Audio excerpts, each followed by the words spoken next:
हम्म। Hello बच्चों, hello. Good morning. My name is Sonu Kumar Maurya. हमने CA foundation में पेपर नंबर 1 में, जो कि आपका अकाउंटिंग का आता है, उसमें आपका चैप्टर नंबर 5 स्टार्ट किया था। ठीक है, डिप्रिसिएशन। डिप्रिसिएशन में ऑलमोस्ट सारे मेथड हमने कंप्लीट करा दिए हैं। ठीक है। जैसे कि लास्ट में हमने ये बताया था, डिप्लेशन मेथड बताया था। ठीक है ना। ये इसके क्वेश्चन करा दिए थे। उसके बाद प्रॉफिट और loss on the sale and disposal of property plant and equipment, ये भी बता दिए थे। ठीक है। मतलब कि आप क्या करते हो, अलग अलग डेट पे मशीनरी को खरीदते हो, फिर बेचते हो, खरीदते हो, बेचते हो। ऐसे क्वेश्चंस इसमें आएंगे। ठीक है। तो आप क्या करोगे, आप डिस्पोजल अकाउंट बनाओगे जो मशीनरी सेल करोगे। चलो। फिर एक टॉपिक था भाई, इसमें क्या है, प्रोविजन मेंटेन करना पड़ता था। मतलब प्रोविजन आप जब मेंटेन करोगे तो आपको जो मशीनरी अकाउंट बनाओगे वो किस में दिखेगी, कॉस्ट में दिखेगा। ठीक है ना। जब तक वो सेल नहीं हो जाता, पूरा सेल होने के बाद भी वो सारा सब कुछ किस में दिखाएंगे, कॉस्ट पे दिखाएंगे। फिर प्रोविजन फॉर डिप्रिसिएशन अकाउंट दिखा देंगे। ओके, प्रोविजन फॉर डिप्रिसिएशन आपका किस नेचर को होता है, लायबिलिटी नेचर को होता है। ठीक है ना। तो आप क्या करोगे भाई, लायबिलिटी साइड से सारे के सारे प्रोविजन को क्या करोगे, ब्रॉट डाउन कर दोगे। जैसे ये है 1,20,000, फिर इधर क्रेडिट डाउन। फिर आपका नेक्स्ट ईयर आया, इसको ब्रॉट डाउन करो। और नेक्स्ट ईयर का डिप्रिसिएशन ये था, फिर हमने इसको क्या किया, क्रेडिट डाउन। ऐसे ही आपका फिर इसे ब्रॉट डाउन कर देंगे। अब बाद में जब इतना जितना आप सेल करोगे भाई, उसका प्रोविजन क्या कर दोगे भाई, पूरा पूरा हटा दोगे। मतलब कि जो प्रोविजन फॉर डिप्रिसिएशन है, ये असेट जो सेल किए थे उसका माइनस कर दोगे। तो आपका जितना भाई असेट रिमेनिंग बची है, उसका प्रोविजन फॉर डिप्रिसिएशन बचा हुआ है। ठीक है ना। ये देखो, डिस्पोजल अकाउंट बना दिया है। ये आपका डिप्रिसिएशन है पूरा, एक 80,000 की असेट है। आपकी असेट खरीदी गई थी 2019 में। 19 से लेकर 10/1/10/2021 तक का डिप्रिसिएशन है। ठीक है ना। चलो। तो ये सारा सब कुछ हमने बता दिया था। अब एक क्वेश्चन आता है, क्वेश्चन नंबर 9। तो आपका जो ऊपर का क्वेश्चन था, इसे क्या करना है, क्वेश्चन नंबर 9 को आपको अपने से ट्राई कर लेना है। ठीक है। अगर नहीं आएगा तो बता देंगे हम। ठीक। ओके। चलो। अब आता है भाई आपका नेक्स्ट मेथड आएगा। नेक्स्ट मेथड क्या है, the change in the method of depreciation. मतलब क्या है, आपके पास हमने कितने मेथड बताए, बहुत सारे। SLM method, WDV method. आपने जब असेट खरीदा तो सपोज आपने एसएलएम मेथड फॉलो किया। बाद में आपने 1 2 साल 3 साल असेट यूज करने के बाद आपको लगता है ये मेथड नहीं हमको सही लग रहा है, दूसरा मेथड अपनाना चाहिए। तो आप क्या करोगे, डब्ल्यूडीवी मेथड एडॉप्ट कर लोगे। तो अब इस केस में आपका क्या है, मान लो आप जानते हो एसएलएम में भाई डिप्रिसिएशन डिफरेंट आता है, डब्ल्यूडीपी में डिफरेंट आता है।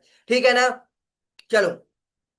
The depreciation method applied to an asset should be revived at least at each financial year end. Okay.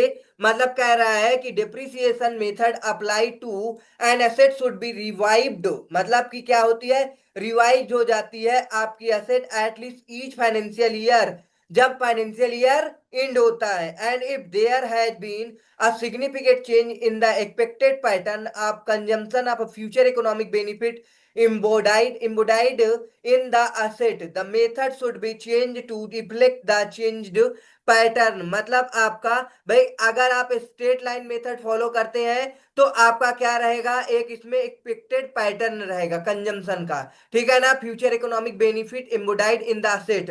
यदि आप क्या करते हो, चेंज कर देते हो मेथड, तो आपका क्या चेंज हो जाएगा, पैटर्न चेंज हो जाएगा। सिंपल सी बात है।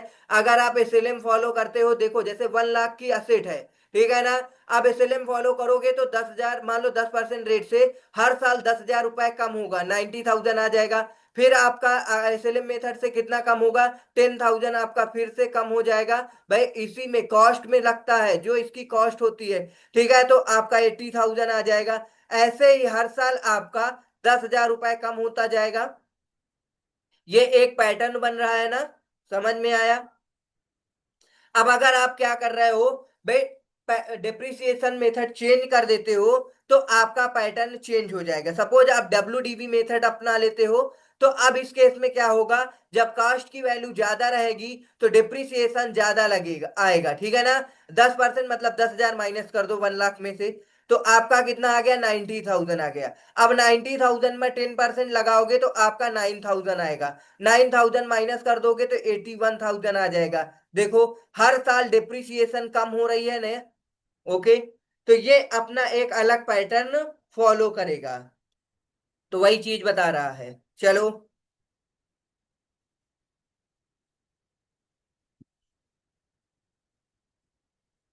हाँ, अब कह रहा है when your any change in depreciation method is made such change is method is treated as a change in accounting estimate as per accounting standards, its effect need to qualified and disposed separately. मतलब कि इसमें क्या होता है भाई, इसे separately क्या किया जाता है, डिस्पोज्ड किया जाता है। चेंज इन अकाउंटिंग एस्टिमेट में effect in the current period only. मतलब कि आपने 5 सालों तक भाई एसएलएम मेथड लगा दिया, तो आपका एसएलएम मेथड के हिसाब से डिप्रिसिएशन लगेगा। भाई अब पिछले साल में जाके उसे तो चेंज नहीं करोगे। फिर उसके बाद अपने डब्ल्यू डीवी अगर आपने क्या कर लिया, अप्लाई कर दिया है, तो डब्ल्यू डीवी में आपका आने वाला जो आपका भाई इसके बाद में फ्यूचर पीरियड रहेगा, उस फ्यूचर पीरियड में आपको डब्ल्यू डीवी के हिसाब से डिप्रिसिएशन लगाना है। पास्ट में जो आप लगा चुके हो उसमें कोई भी चेंज आपको नहीं करना है। ओके, चलो। तो वही कह रहा है both the current period and future period. मतलब करेंट पीरियड जिस साल आप चेंज करोगे उस साल, और फ्यूचर पीरियड में आपको चेंजेस करने होंगे। मतलब कि इसके पास्ट में जो भी हुआ उससे हमें कोई मतलब नहीं है। जैसे कि एक एग्जांपल है, जिस मशीनरी है उसकी कॉस्ट कितनी है, 10,50,000। भाई रिडिजुअल वैल्यू है 50,000, यूजफुल लाइफ 10 ईयर्स है। अब आपको डिप्रिसिएशन लगाना है आपको। भाई आप जानते हो कैसे डिप्रिसिएशन लिखे निकलेगा, 10,50,000। Okay, 10.5 lakh minus 0.5 lakh, divide कर दोगे 10 ईयर से, ठीक है ना। तो आपका भाई 10 लाख डिवाइड बाई 10 ईयर्स, मतलब आपका क्या हो जाएगा, 1 लाख पर ईयर डिप्रिसिएट होगा, ठीक है ना। The company changes depreciation on straight line method for the first 2 years. मतलब 2 साल तक स्ट्रेट लाइन मेथड लगाया गया है, उसके बाद आपका अलग मेथड लगेगा।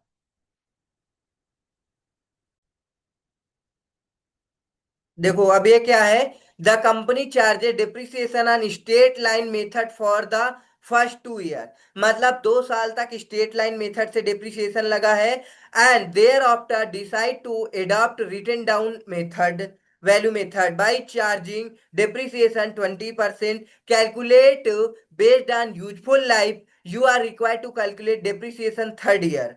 अब आपका थर्ड ईयर का डिप्रिसिएशन, अब आप जानते हो depreciation already charge first 2 years as per straight line method कितना आएगा, 2 lakh rupees. Therefore W D second year कितना आपका बचेगा, 8,50,000, ठीक है। 2 लाख रुपया डिप्रिसिएट हो जाएगा, और आपकी 10,50,000 है, इससे आपको 2 लाख माइनस करोगे तो आपकी 8,50,000 आ जाएगी, ठीक है ना। डब्ल्यू आ गया, मतलब कि रिटन डाउन वैल्यू आ जाएगा थर्ड ईयर। अब इसमें आपको क्या करना है, डब्ल्यू मेथड से डिप्रिसिएशन कैलकुलेट करना है। तो अब आप क्या करोगे भाई, सिंपल सी बात है, आप तीसरे साल डिप्रिसिएशन निकालोगे डब्ल्यू में, मतलब जो भी है उस पे 20%, 25%। Therefore in the profit and loss of third year depreciation of 2,12,500, 20% of 8,50,000 should be debit in case of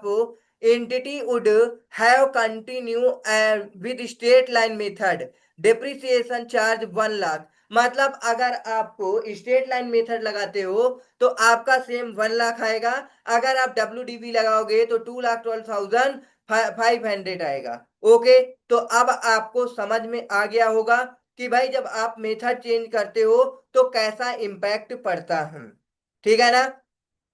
अब आगे देखो, इलिस्ट्रेशन नंबर 10 है, Messrs. Ansel and Company commenced business on 1st January 2017, when they purchased plant and equipment for rupees 7 lakh, they adopted a policy of changing depreciation to 15% per annum diminishing balance method. मतलब इस diminishing का मतलब है WDB method. Okay, and over the year there purchase of plant have been, 1 जनवरी 2017 से आपने machinery purchase किया है, ठीक है ना, purchase and equipment 7 lakh rupees. They adopted a policy changing depreciation 15% पर एनम डिमिनिशिंग बैलेंस मेथड। 1/1/2018 को 1.5 लाख रुपए का अमाउंट है, 1/1/2021 2 लाख रुपए। अब कह रहा है 1/1/2021 it was decided to change the method and rate of depreciation straight line basis on the remaining useful life assessed 6 year for all the asset purchase before 1/1/2021 with no scrap value 10 year for the cost of asset purchase 1/1/2021। चलो, calculate करना है difference in depreciation to be adjusted in the plant equipment account for the year ending 31 March 2021। आपने कब asset purchase किया था? 1 जनवरी 2017 को। Plant and equipment कितने की? 7 लाख रुपीज की। ओके, अब क्या करोगे? डिप्रिसिएशन लगाओगे 15% पर annum diminishing balance basis over the year there purchase of plant have been. अब आप देख लो, आपका डिप्रिसिएशन मतलब फिर over the year there purchases of plant have been. Okay, 1/1/2018 को 1.5 लाख रुपए और 1/1/2021 को 2 लाख रुपए। ठीक है, सबसे पहले जो आपने 1 जनवरी 2017 को परचेज किया है वो देखो।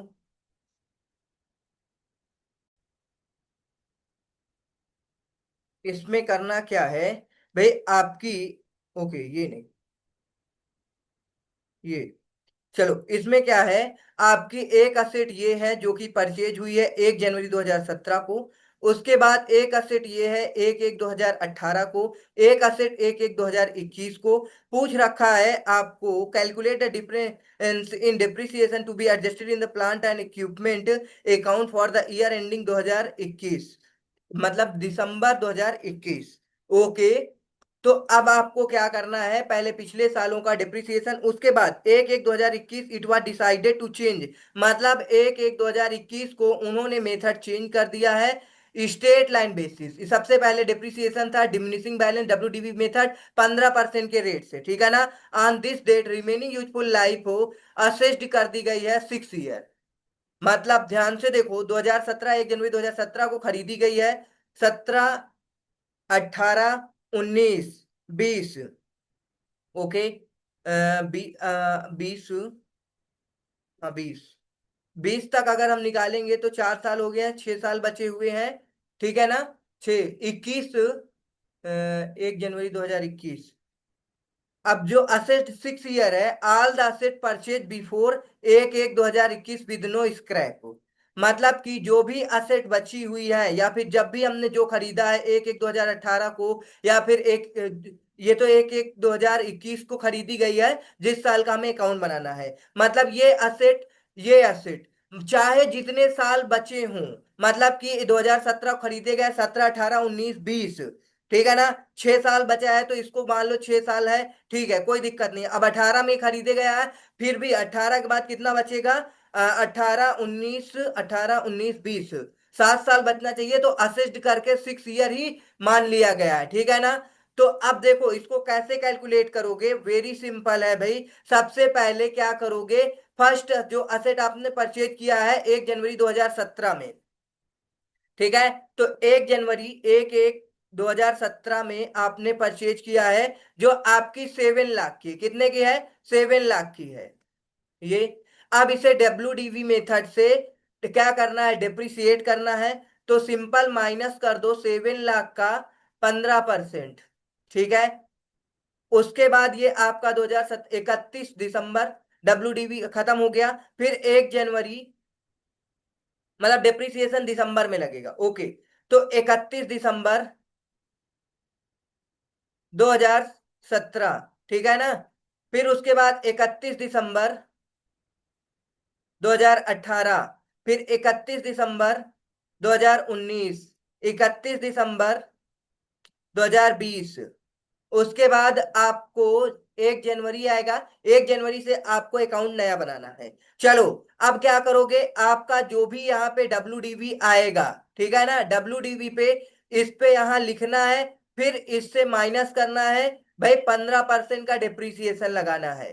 ठीक है, कैलकुलेटर का यूज है, आप आराम से अच्छे से कर सकते हो। ठीक है, ये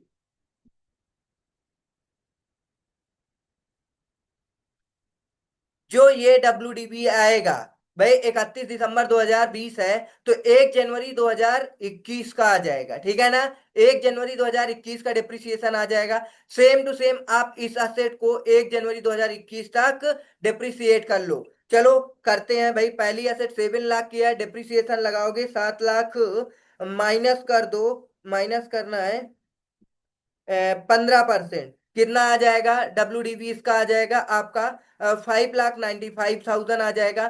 फिर इससे माइनस कर दो कितना, 15%, आपका आ जाएगा डब्ल्यू 5,05,750 आ जाएगा। ओके, फिर 15% माइनस कर दो, आपका डेप्रिसिएशन आ जाएगा 4,29,887.5 आ जाएगा। ठीक है, फिर इससे माइनस कर दो 15%, आपका आ जाएगा 3,65,404 आ जाएगा। ठीक है ना, ये आ गया। अब आपको दूसरी एसेट लेनी है। ठीक है, एसेट नंबर नेक्स्ट क्या है, 1/1/2018 को आपने परचेज किया है, तो इसका डेप्रिसिएशन निकाल करके 1 जनवरी की डब्ल्यू निकाल लो, 1 जनवरी 2021 की। ठीक है ना, 1 जनवरी 2021 की डब्ल्यू आ गई। तो अब सेकेंड एसेट जो दे रखी है, वो 1/1/2018 को परचेज की गई थी, 1.5 लाख रुपए की है। ओके, अब इससे लेस करते जाओ भाई 15%, तो आपकी डब्ल्यू कौन सी आ जाएगी, 1/1/2019 की आ जाएगी। फिर इससे लेस कर दो 15%, एक डब्ल्यू आ जाएगी 1/1/2020 की आ जाएगी। फिर इससे माइनस कर दो डब्ल्यू तो आ जाएगा डब्ल्यू 1/1/2021 की डब्ल्यू आ जाएगी। कैलकुलेटर उठाओ, सिंपल से 1.5 लाख लिखो कैलकुलेटर में, माइनस करो 15%। ठीक है ना, 15% माइनस करोगे तो आपका आ जाएगा, इस 2019 का डब्ल्यू आएगा 1,27,500। ओके, फिर इससे 1,27,500 में से माइनस कर दो 15%।